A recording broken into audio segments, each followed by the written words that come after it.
Wacha nimuite Deputy President atusalimie. Alafu Gavana Hamjambo tena. Muko salama? Mumefurahia kiongozi wetu amefika hapa? Rais, tunasema pongezi. Hii ugonjwa wa saratani umetuhangaisha kama taifa.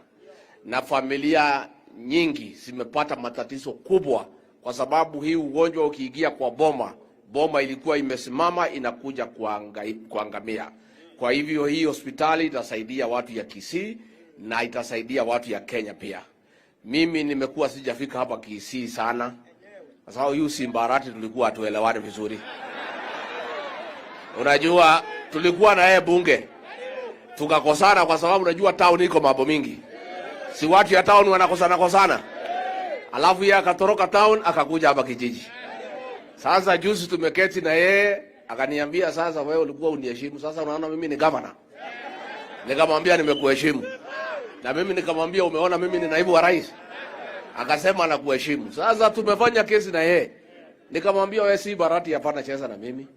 Mimi bibi yangu ni pastor. Naye si Barati akaniambia mimi bibi yangu ni Mchina. Sasa tukaheshimiana. Mngetaka tutengeneze urafiki na huyu si Barati. Tukue tukija hapa kutembea. Lakini wewe si Barati hii wa Kisii ulikosa hapa ukaenda mpaka China. Ama aongeze Kisii wakaenda Mchina. Aongeze ngapi? Watu ya kuongezwa wakaenda Mchina wako? Alafu huyu kijana Zahil ni kijana mzuri, rafiki yangu sana. Mtamshikilia? Mtamshikilia?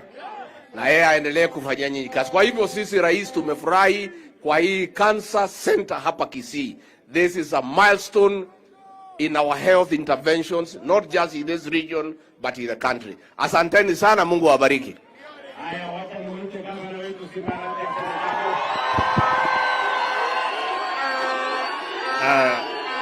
Haya. Kisii hoye. Kisii hoye. Your Excellency, karibu.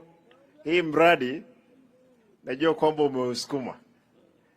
Nilipoingia kwa ofisi nilikuja nikaketi na wewe. Ukaniambia unaenda Ethiopia.